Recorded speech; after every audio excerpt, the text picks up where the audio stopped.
I'm Jeremy Greer. And I'm Gary Butterfield. And this is Days of Future Cast, and we don't have to talk about the Avengers versus X-Men anymore, Gary. This is it. We're done. Mm-hmm. We can just talk about the X-Men now. We don't need to worry about Captain America. Yeah.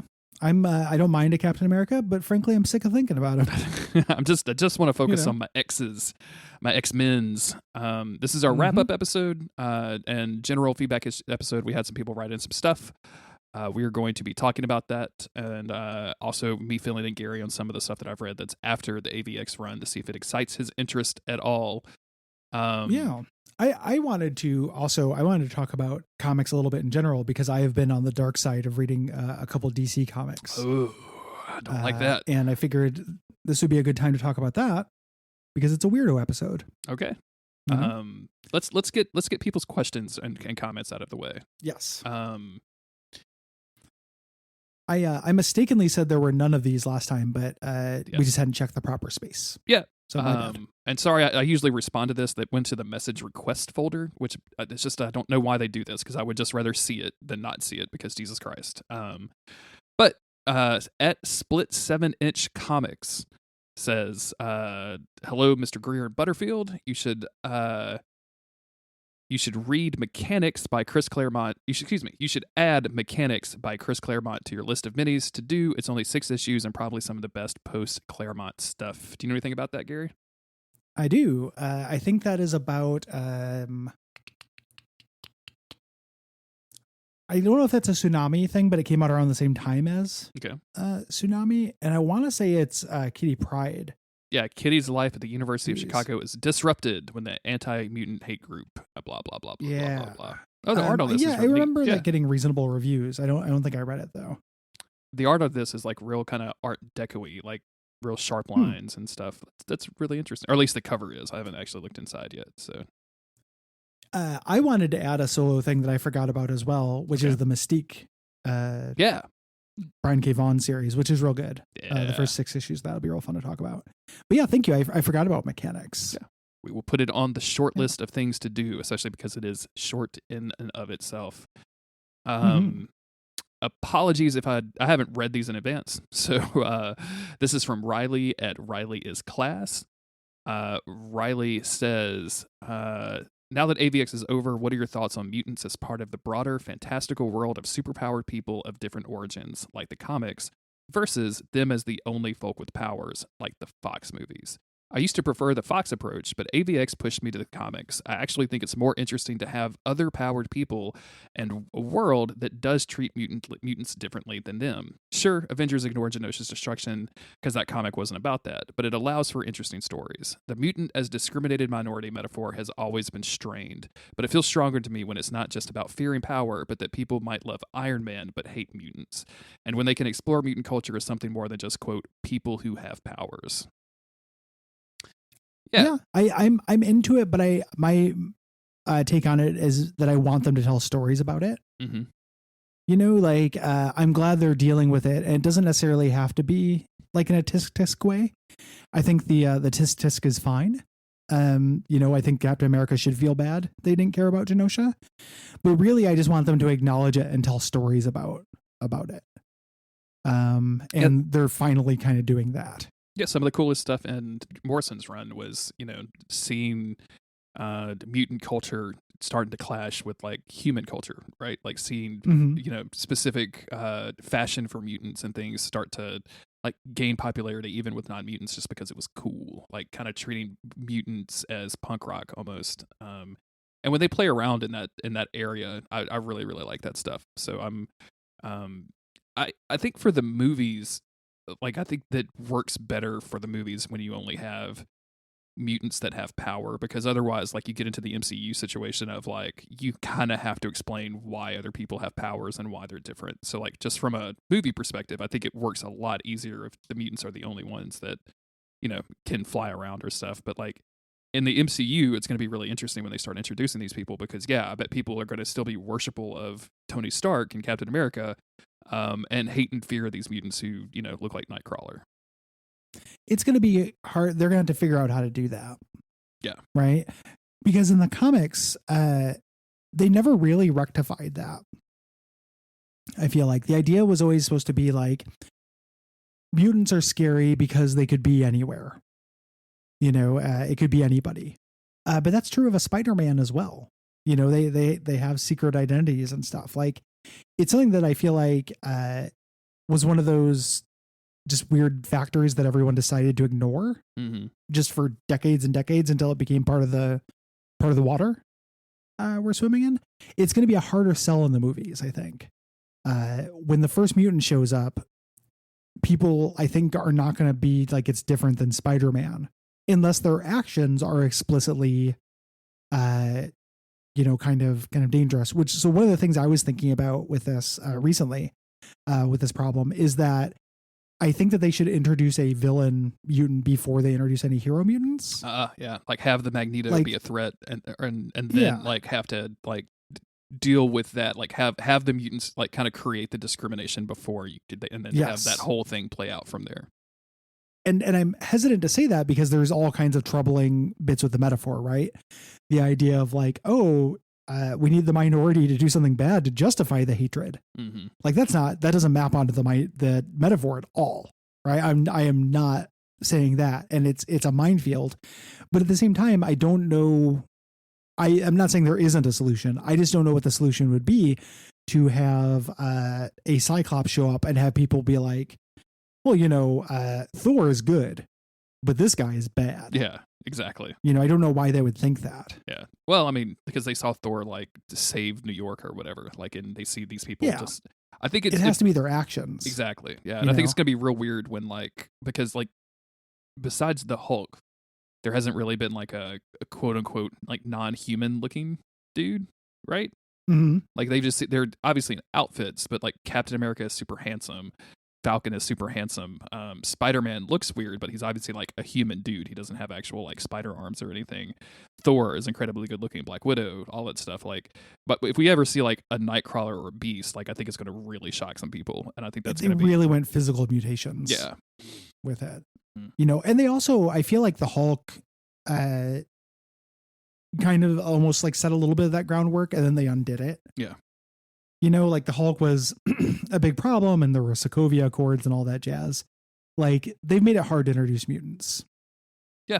They still have to justify why the Hulk, who looks weird but also literally destroyed many cities, is a problem, or isn't a problem, but the Beast is. Exactly. Yeah. It's going to be real difficult. And yes, the Hulk was kind of a problem and he went away for a long time, et cetera, et cetera.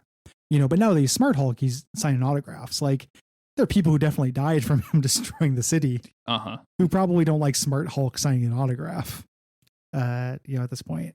So we'll see if they do anything with that. We also got an email from at Female Pheromones on Twitter, who says, "Hey guys, you wouldn't know this as you watched No Way Home a bit later, but here in the UK, it released between the last 2 episodes of Hawkeye. So I got the Kingpin tease at the end of the penultimate Hawkeye episode, followed by the Daredevil cameo in No Way Home, before getting full Kingpin in the Hawkeye finale. Obviously not everyone had this experience but me. It was a great way to have those characters roll in. Yeah, but that was pretty dope. But that was super cool to see all that like right after each other." Well done. Yeah. I did not know. I ended up having Hawkeye first, but I did not know Daredevil was coming back when I saw him in Spider-Man. I didn't have it confirmed, but like it had heavily been suggested. Like all of the Marvel TikTok people had kind of speculated on it. There was a bunch of like rumors and pictures on set that may or may not be fake, and that Sony's taken down, and they wouldn't take them down if they're not real, or maybe they would. All that kind of stuff. Yeah. Whomst knows? We also had somebody write in. Yeah, I'm trying to figure out if we've actually done this before. We had to have done this before because it was back. This is well over a year ago. Never mind. We've had to have done this. Never mind. We're good. This is an audio bit. So that's it. That's feedback. So I've been reading a little bit more of X-Men because I was very excited to get back to be done with AvX, so I could just continue my journey into modern X-Men stuff, so I can see how it eventually just stops and then they just reboot the whole universe. Some weird things that I wanted to point out to you is that the evil team, quote unquote, Cyclops' team, they make their headquarters in Weapon X's old facility. Okay. Which I wanted to bring up because you mentioned the hideout in the last issue, and I was just like, really, of all and of course it's like that's the last place they'll look kind of situation, but it's just really very weird to me that they would choose Weapon X of all places. It's pretty, it feels a little silly. I forgot to mention this during the thing. I did last night. I read the first issue of that. Mm-hmm. I was high out of my mind. Excellent. I accidentally gummied too much, so that's what made me forget. I remember it's Magneto being interviewed by Shield. Yeah. For it. Tell me more. Does that, because the first issue, the idea was intriguing. Mm-hmm. You know, the idea here is that Magneto comes to Shield to try to put down Cyclops. Like, he really must be stopped. Yeah. He doesn't do anything in the issue that implies that. Really. He saves a mutant. But where does that go? So it basically becomes Cyclops and his team are going around recruiting mutants for their team, which is the quote unquote like proactive team, the team that's like, we're going to, save the world and we're out there fighting the battles and all that kind of stuff. Whereas, the school isn't doing anything. They're pacifist. And of course, this is where Beast gets the idea to time travel back into the past and bring the teenager kids up to meet the modern day people, with the idea of like, if Cyclops sees his younger self, he would, oh my God, he would be ashamed of his thoughts and his deeds or whatever. That's why they bring the 60s X-Men. That's what Beast says, to show them to Cyclops. That's what Beast says. Cyclops, teenage Cyclops, later, like a few issues deep, is like, he says he that's why he told me he was doing this. I think he did this to punish me because he can't punish Cyclops, the real Cyclops. So they really do play with that a lot. And I don't know what it is, but like there's something really, really cool about teenage Cyclops like coming here and like finding a bunch of shit and like trying to reconcile the past and what he was like, the future he was fighting for versus the future that's here now. At one point he breaks into his safety deposit box, which is his own safety deposit box. And he's like, pulling cash out because he wants some cash or whatever. And then he finds wedding invitations. And he goes back to the school and he just hands one of the wedding invitations to Jean Grey, like young Jean Grey, and just walks away. And I'm like, Jesus Christ, we're creating emo Cyclops here. Yeah, that's incredible. Yeah, and it comes to kind of a head like the older Cyclops team shows up on campus and it's like, hey, all of you mutants, like you should come with us. Who wants to come? Like, no questions asked or whatever. And teenage Angel, who is confronted with his very weird future of a guy who doesn't even call himself Angel anymore, all he wanted to do was go back in time and be like, yeah, let's go get mind wiped by Xavier and never remember any of this. Defects over to Cyclops. And he joins that team, which I guess is kind of like a big spoiler, but I think it just makes it more interesting to read, get you more interested in it. Yeah. That's the other thing too, is that the entire time they keep saying like, well, we people are like, y'all need to send those kids back. The kids need to go back. The kids need to go back, And every single time it comes up, they're like, yeah, if we send you back, Xavier's just going to mind wipe you and you're never going to remember any of this. And I'm like, is that, y'all just are cool with that? Like that's what it's just known? And y'all are upset that he's dead? Like, this is so fucking weird. Yeah. Like, why don't you bring young Xavier back? Yeah. That seems Who's like dead now, and you could fix Xavier. Like, hey man, don't do an onslaught this time. Yeah. There's lots of like endangering the space-time continuum talk between the two beasts, the two Hanks. And there's a lot of back and forth. There's a lot of like really weird moments with Jean Grey of people just seeing Jean Grey. And of course, like they, she comes back and she's like, oh, I'm not a psychic. I'm just a telekinetic. And they're like, no, girl, you're a psychic. Yeah. And she literally starts like stopping people's minds and things just because she hasn't had the training. Like she doesn't have the moral stuff that was built into her for all those years. So they do some cool stuff with that. The other thing I wanted to mention is that the X-Force run, which is Hope, Cable, Forge, Domino, and Colossus, is really good. And I'm interested in it, but they just bring Colossus in like NBD, and I don't get it. I don't understand. I was really looking forward to like dealing with some fallout with some Ileana stuff, and like unless it happens like 20 issues into the run, I think I'm only like 10. They're like yeah, we need a strong guy, and he's not like a non-character or anything, but like it just doesn't deal with any of the stuff that we've been building in AvX. So I was just kind of taken aback by that. It's the way that when writers want to make a new team or they pitch a new thing, my understanding is they just kind of say which X-Men they want to use. Mm-hmm. And then the editorial control decides if they're free. That is why, like in the Morrison X-Men, he ended up with a team. He ended up in, like, he wanted other characters, but Claremont got them. Sure. And vice versa. Right. So somebody who was probably just literally wanted a strong guy, wanted Colossus. They weren't necessarily invested in everything coming into this. They just wanted to do their team. Yeah. And the editor kind of made it work. And apologies, I cannot remember. I can look it up real quick, but I cannot remember who's writing that. But it's really good. Nice. There's also a Legion series called Legacy, I think. And I did not like that. It was not good. X-Men Legacy? Yeah. You mean? X-Men Legacy. Yeah, that's a really interesting comic. Like that went on for a very long time. And started as a Xavier comic out of what is it? Messiah Complex. Mm-hmm. And then became a Rogue comic. Oh, weird. I guess.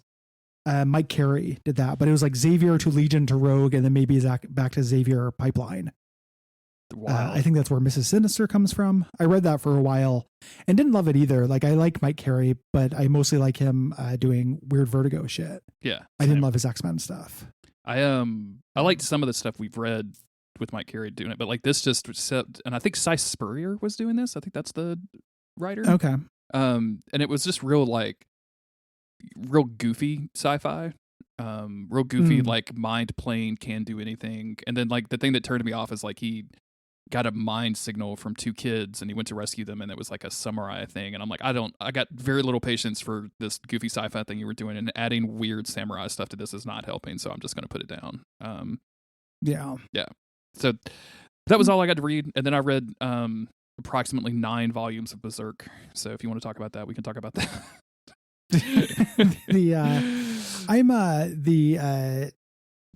What happens in volume 9 of Berserk? Because I stopped reading that after a little witch girl showed up. Okay. And they kind of did an arc with that. And that's where I fell off. So, and it was many years ago. This is when so this is still like exploring like the past with how Guts and Griffith met, and they all like formed the team or the band of mercenaries, and the band goes legit. And then Griffith gets like imprisoned. Guts leaves.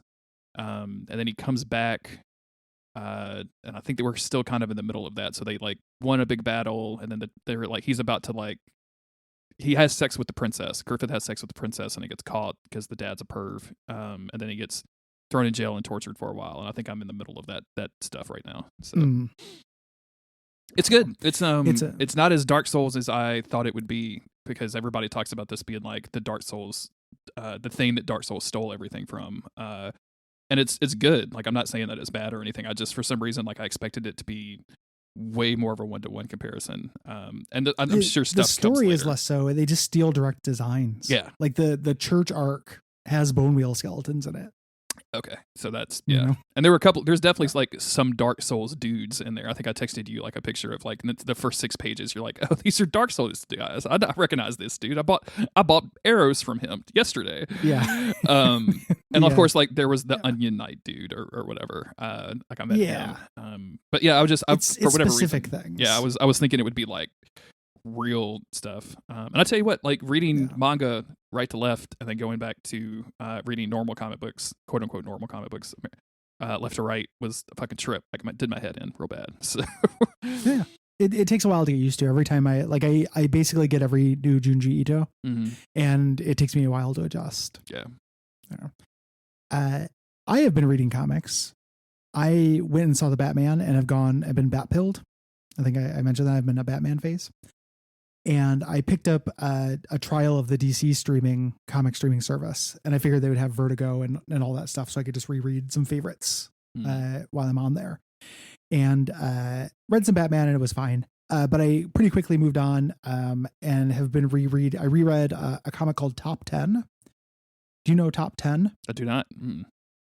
Oh man, it's so Alan Moore for a little while was doing this thing called America's Best Comics through Wildstorm. Okay. I think is the name of it. And I think Top 10 is part of that. It might just be Wildstorm. It's a really good comic. It's 12 issues. The idea is it is a police procedural in a world where everybody has superpowers or some kind of science hero. Mm-hmm. So it sounds like Powers, but it's funnier and much better because it's by Alan Moore, as opposed to Brian Michael Bendis. It tells one complete story. It's very good and very funny. I'm going to spoil a subplot from it, please, to sell you on it and sell other people. One of the characters, his mom gets ultra mice. So in her house, there are all these little mice dressed up as superheroes. You know? I like that a and lot. The exterminator comes in and brings in ultra cats. I can't remember what they're called, but cat superheroes. So we get all these little cat analogs of these things. It's the only way to get rid of them. It's like, well, that's what you got to do. So there's this war going on in there until eventually it escalates into a crossover. And there's like a dark side mouse versus Cat Lactus. I love this. This is great. and then it goes away because they erase the continuity. So the exterminator can't get paid. They had a little crossover and they did an alternate reality and rewrote history. Perfect. So no one remembers this cat mouse war in this old woman's apartment. And the exterminator's like, this always happens. It's very cute and good. Something that happens in the Doom Patrol TV show is that they get they eventually, the entire like mansion that they live in gets haunted by a horny ghost, and you can just like see like a spectral couple or a spectral like orgy happening in various rooms, like as you're walking through, and they end up having to call the sex men to come in and bust them out, and the rest of it just goes from there. But like just the idea of the sex men to come and bust your horny butt ghost is just really, really funny to me. It was really well done. So. Yeah. I grabbed Doom Patrol in there because I want to reread that with hopes of watching this show. I also started rereading The Authority, which I hadn't read in a really long time. God, I like that comic as well. I went through that a long time ago when I first learned how to pirate comic books, and like I read like 100 issues in a weekend or something. Like I just mainlined that like it was an 8-ball of cocaine, and I really, really liked it. I just couldn't tell you a single possible thing that happened. It's very Warren Ellis does very powerful heroes and does science shit. Yeah. It's just going down real easy right now, which feels good. Yeah. It's good. Comics are good. It's a weird thing. I love, everyone, I don't love that I get out of the habit of them. Like I will not, it won't occur to me to read comics for a while. And then I'll be like, oh yeah. And then just have like a really nice evening, like lie in bed before bed and read like 4 or 5 comics before bed. Feels great. I love having the access to basically every comic I ever liked. Yeah. I was the reason I got started reading Berserk is because I was texting with Chris, and I can't it was something Elden Ring related, and he mentioned Berserk, and I'm like, man, I should read that, but like it's impossible to get digitally, right? Like I would have to buy those super expensive like hardback, and he goes, no, dude, I think it's just on like Amazon. And sure enough, like you could just buy they were all like $10 a piece. I must spend $100 on Berserk this weekend. Jesus Christ. It's what you do when you have absolutely fucking nothing to do for 4 days. But yeah, I just downloaded them and it went to my Kindle library, and it like starts you at the first issue and goes backwards and the whole time, first page, and does the whole thing. So yeah, nice, fun. Yeah, I've got a reread of that in me at some point as well. So, and I'll just die before I get to do any of the stuff I want to do. So, yeah, it's fun to hope that I'll live to it. That's how you know people are getting old, when they start talking about what they can do before they die. It's a lot of fun. It's what the kind of energy we bring to podcasts about comic books nowadays. What are the final comics I'll be able to read? I gotta hope it's a crossover event. The thing, boy, can you imagine if like AvX Before Consequences was like the last thing you did on Earth was reading that last comic and having to be like, well, and then just dying. Do you think, can you imagine the scenario where like the Make-A-Wish Foundation calls Brian Michael Bendis and is like, look, we've got this kid. He just has to know what happens in the last issue. And Brian Michael Bendis is like, dude, it's not that good. Like, get him to do something else. That's a waste of a wish. The Make-A-Wish Foundation's like last wish was to have the Zorn plot taken care of. So then Brian Michael Bendis wrote that horrible New Avengers run. There you go. That where that guy is floating in the sky and goes, Zorn. Oh, there are 2 Zorns actually. And the kid just like, well, fuck me, and then just dies. Like, yeah, It's very funny. it's actually good though. Yeah. Feels good. What we are going to do next is bounce around between first appearances and miniseries that focus on individual characters. We zoom in. Yeah. Next. We've got a bunch of them lined up that we definitely have been talking about and making lists for, and not just ignoring that part of our job and playing Elden Ring. We did a lot of that before Elden Ring came out, and now that it's out, it's sure. No problem whatsoever. Probably we're not going to be doing that next Friday when we probably record. Yeah. If y'all have suggestions on that, just add us somewhere on Twitter or the Slack. No problems there to see what is coming next. I'm very excited to kind of zoom in a little bit, get away from big climatic energy into like to a much smaller scope. So something I was thinking of that would be a good version of this as well, because we're going to read first appearances, and those are all going to be part of long running storylines. Mm-hmm. And stuff at some point. I wonder if anyone has compiled the best single issue stories in X-Men. Oh yeah. Like, I have tons of affection. There's one from the 90s where Colossus, when he's an acolyte and he has to be the lawyer for a kid who let the X-Men like invade Magneto's castle and help them. Okay. And they're trying to sentence him to death. And Magneto's in a bad way and can't really intervene. And Colossus has to be his lawyer. And like, that's the whole issue. I have tons of affection for it. I remember it being really good. And it's just one issue, they used to kind of do that every once in a while. I wonder if there's a compilation of those. Not on Google, because it's all like, what are the best story arcs? And it's, exactly what you expect. But we can do some digging. Yeah.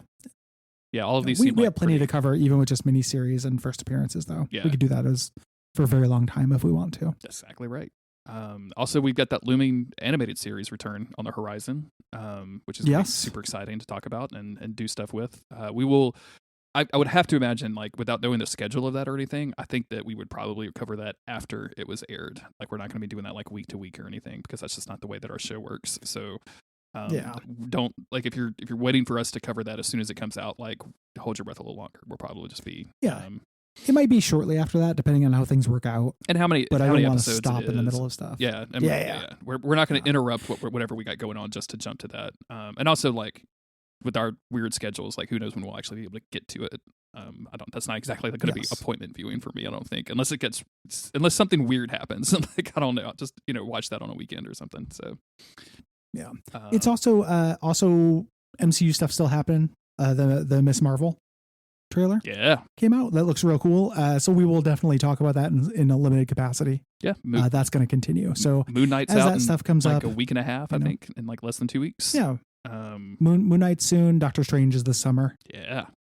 All that stuff's coming up. Both the trailer for Miss Marvel looks real cool. I don't know Miss Marvel very well, but I think the trailer looks good. You would probably enjoy that first, like, because I think it's only 16 issues or so, 15 issues, like that first volume, and then it like she goes into other places or whatever, and it's a pretty easily self-contained. Like, it doesn't connect too much to like random 616 stuff. I mean, like, Captain Marvel shows up at one point, of course, because she has to, but it's real good. Like, and it gives you a good perspective on that character, I think. And it seems like they are definitely taking a lot of inspiration from those issues. So it's a good run, and it's breezy. Yeah. It's so much fun to read. So yeah, I should do that. There's no reason not to. Yeah.